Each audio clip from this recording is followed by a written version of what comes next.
Bukan kebahagiaan yang membuat seseorang bersyukur, tapi bersyukur dalam situasi dan kondisi bagaimanapun, maka insya Allah kita akan menjadi bahagia. Maka sepantasnya kita bersyukur kepada Allah Subhanahu wa Ta'ala. Syukur merupakan penambahan peluang nikmat kita kepada Allah Subhanahu wa Ta'ala. Semakin banyak kita bersyukur, maka makin banyak pula Allah memberikan nikmat-nikmat kepada kita. Setiap manusia itu punya masalah, dan setiap masalah itu ada solusinya.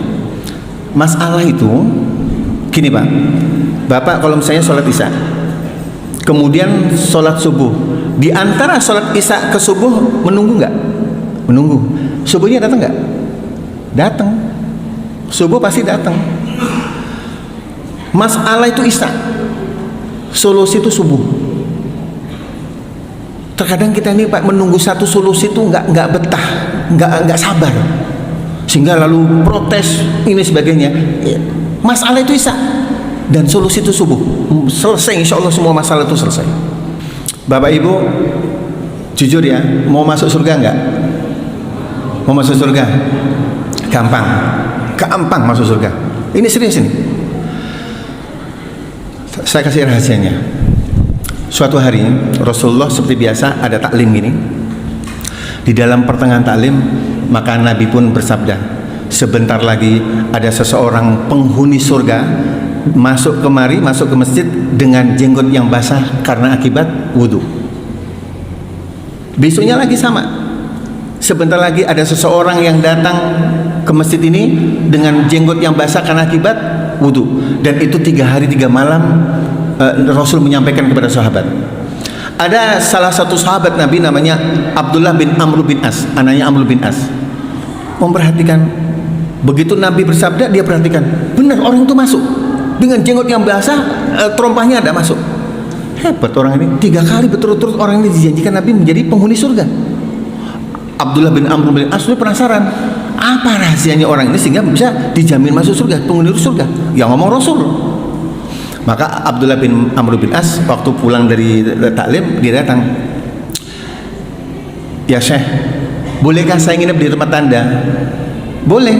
Ada apa? Tidak, saya ada berantem, ada masalah dengan keluarga, jadi saya nggak punya tempat, saya mau tidur di tempat Anda. Boleh. Tujuannya adalah untuk mencek amalan apa sehingga Nabi itu dia menyatakan penghuni surga. Maka dicari apa? Oh, itu sahabat gitu Pak. Kalau sudah ada sahabat yang dijamin surga, itu para sahabat mencek apa kelebihan itu. Ternyata Abdullah bin Amr bin As diizinkan tidurlah di sana malam pertama. Ternyata dia nggak sembahyang tahajud, sembahyang subuh, tulak begawi biasa, nggak ada amalan biasa. Esoknya itu juga diperhatikan Abdullah bin Umar, nggak sembahyang tahajud, sama sholat subuh berjamaah, boleh lohor jamaah, 3 hari 3 malam. Ujar hati Abdullah bin Amr As, aneh ya, nggak ada amalan istimewa, tapi Allah, Rasul menjamin dia penghuni surga. Penasaran ini. Maka sudah 3 hari, maka Abdullah bin Amr bin As mau balik. Saya pulang, sebelum pulang, Tuan, bolehkah saya mau tanya? Iya, silakan. Gini, Rasul itu 3 hari berturut-turut menyebut Anda sebagai penghuni surga. Maka saya penasaran, amalan apa yang Anda kerjakan? Apa kata Tuan ya? Apa yang kau lihat? Saya tidur kayak orang, saya sholat kayak orang, tidak ada masalah, tidak ada yang istimewa. Oh gitu, iya, tidak ada malah, tidak sudah. Maka Abdullah bin Amr bin As berlalu. Dalam beberapa langkah, Abdullah bin Amr dipanggil sama Tuan. Fulan, panggil ya. Kalau kau tanya itu, apa amalanku? Pertama, aku tidak pernah dendam sama orang. Apabila ada orang salah, aku maafkan. Apabila ada yang salah, aku istighfar kepada Allah tiap malam. Hanya satu Pak ya, tidak pernah dendam sama orang. Mau didustai ke apa? Tahu ya didustai? Iya. Saya sering menyampaikan, kalau engkau berdusta, engkau telah mendustai dirimu sendiri. Tak pernah dendam. Itu aja Kak. Iya. Tapi jangan dianggap remeh Pak ya. Pengurus masjid ini banyak fitnahnya daripada untungnya. Itu siapa? Itu Sidin itu. Oh, sudah mulai itu. Jadi kalau ingin masuk surga, liatin saja, nggak apa-apa. Istighfar, kemudian maafkan mereka. Jadi mudah-mudahan kita termasuk ini menjelang Ramadan, saling memaafkan dan tidak ada dendam antara kita. Dan ini adalah merupakan syarat yang paling mudah masuk surga. Mudah-mudahan kita semua masuk surga, amin ya Rabbal alamin. Baik, kelawasan karena kisahnya belum masuk materinya. Nanti kita sambung lagi ya. Ya mudah-mudahan lah kita termasuk orang yang tidak pernah dendam Kemudian setiap malam kita istighfar ya. Kalau ada orang mendustai kita, maafin aja lah. Tidak pusing ya.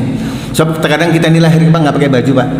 Tapi sekarang sudah punya baju karena kita berpikir. Kalau kita didustai, dibohongin, dia telah membohongi diri sendiri. Dia telah mendustai diri sendiri, bukan mendustai kita Pak. Pesan terakhirnya tadi, saya sering sampaikan. Kalau mohon maaf kalau Anda marah, itu saya sampaikan. Apalah artinya Anda menghidupkan sunnah tapi menyinggung perasaan orang lain? Anda menghidupkan sunnah Nabi tapi menyakiti orang lain. Anda menghidupkan sunnah-sunnah Nabi tapi perkataan Anda itu membuat orang sakit hati. Jadi lebih baik kalau kita ingin masuk surga, hilangkan perasaan dendam, dengki dan sebagainya. Saya sering menyampaikan kalau kisah Ramadan itu kan perang Badar, perang yang sangat luar biasa. Apa kata Nabi? Ini mah perang kecil, jihad paling kecil.